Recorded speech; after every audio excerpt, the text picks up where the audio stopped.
Never before seen, first time on Native News today. I am here with Lost City Magic. That's Jeremy and Bobby Nugent. These guys are in town today to talk a little bit about the magic program that they participate in and do for different schools and around the area. But really the only Indian guys doing this. Jeremy, talk a little bit about how you guys started first off and really what sets you guys apart from a lot of the other magicians out there. Well, we were, as we were saying before earlier, that we were just sitting around.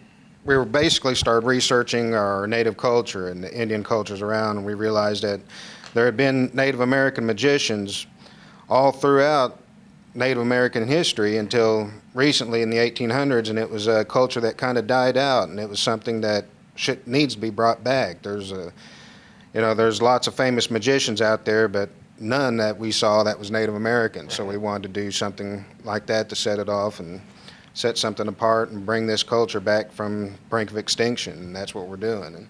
And guys, talk a little bit about, I guess, Bobby, you could comment on it too, would be, as we talked about it as it related to culture, they were almost like storytellers and things like that. They were storytellers, they were priests, they made predictions on the outcomes of battles, they were medicine men, they predicted disease, how to cure it.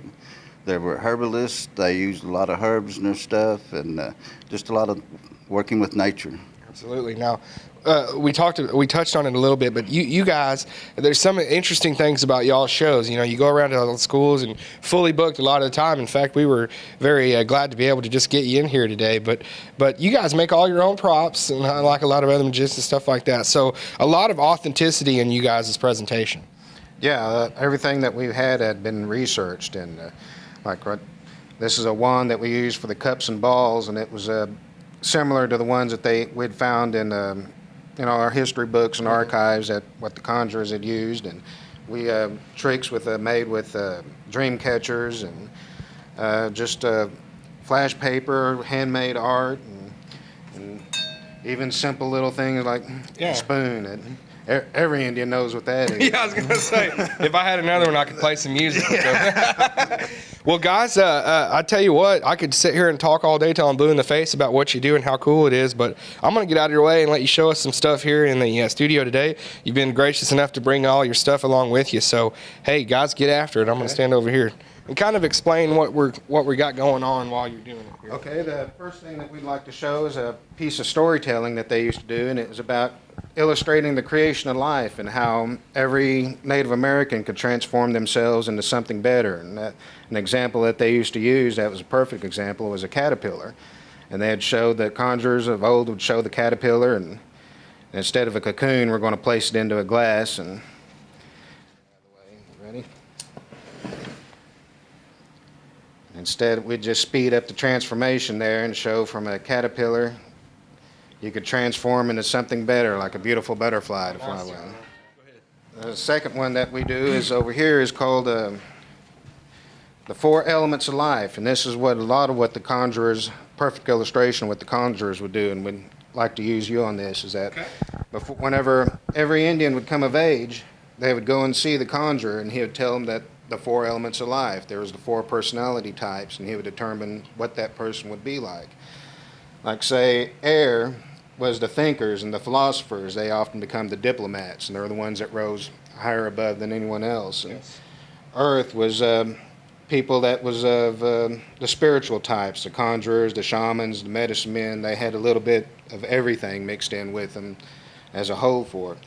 The fire was the outgoing people. They were the speakers, the warriors, the braves that would travel out. And the water, they were the hunters and the explorers, and they moved just like the river, always moving from place to place, never settled in. And so that the conjurer would use a little method here, and for this demonstration we're going to use a deck of cards. And what I'm going to do is I'm going to start flipping through them, and you just say stop whenever. Okay. Right there? Stop. And we'll use this marker as a place to mark your spot on there. Okay. And I'm even going to let you have a little peek and let you see what that is. Can you see what that number is on there on that card? Move your finger up a little bit. There you go. Yeah, we got it. You got it? And it's 7 of clubs. So what you would do is that you would start from here and count to that number, and that wherever your finger stopped, that's where it would be at. So 1, 2, 3, 4, 5, 6, 7. Okay. Your element was fire. That's the type of person you are. That's right. Not going. But it was, the conjure would show that that was predetermined, because when you flipped over all the cards, only one had a backing on there.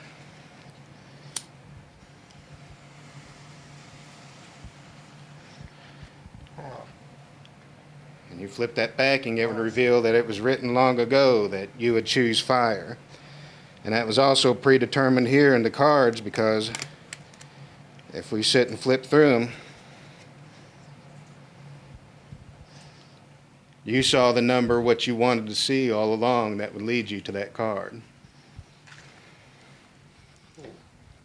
I am a fireman. Final deal was that we'd have what they'd call the phoenix, and the phoenix was a sacred type of animal. Right. And this is believe it or not, that's what they'd have as a phoenix feather.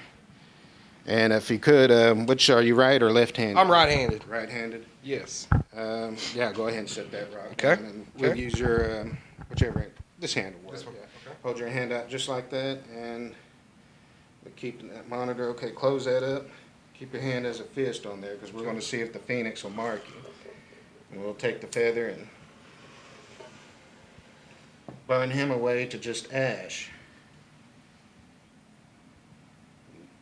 Do you feel it burning you? Yeah. Nothing? No. No kind of burn or fire? Open your hand. Let's see if it took. Oh, And nice. it did take. So that means that fire won't harm you. You'll be able to work with the phoenix. And you might have to set the mic down for that, Okay. because you saw how flammable that paper was. Right.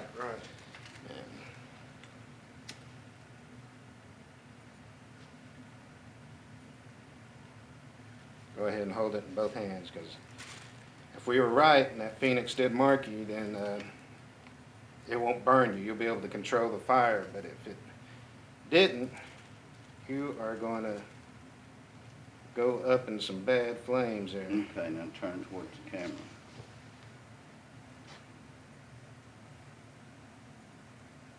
I do not wish for it to burn me.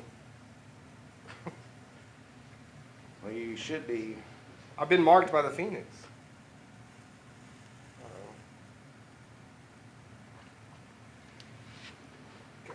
Go. You're doing good so far. You ain't.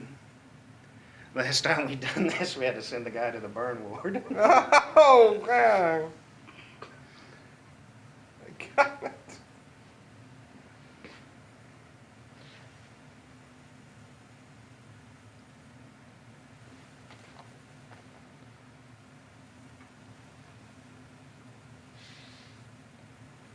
I was just now looking around. There's no fire extinguishers in here, is there? I don't think so. We You might go, just have you to go stop up, her. you're on your own. We might just have to stomp her out. This building would go up in like 2.3 seconds, too, let me tell you. Oh, crap. You're doing all right so far. Come on, man, come on. Don't get crazy on me.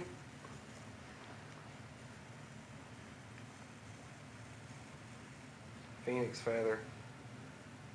I'm telling you guys, I picked fire long ago. And just like that, you got the feather back. Yeah. But we'll take the rest of this, because the phoenix rose from the ashes.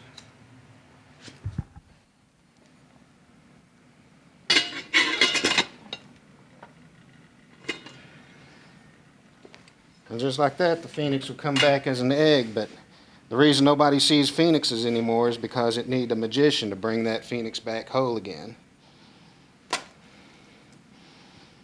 Nice. And there he is, and there's your feather. There's my feather, and there is Lost City Magic. Fellas, thank you so much for being with us today. Awesome show, and let everybody out there know if they want to book you, have you up to their place, let them know how they can get a hold of you. We've got our website at www.nugent.vpweb.com. And we've also got a Facebook fan page. Just click on just look Lost City Magic on Facebook and be able to bring us up on there. And there's all of our contact information, email, phone number, and everything else on there that they can find. Great. Well, Jeremy, Bobby Nugent, the guys, thanks so much for being with us today.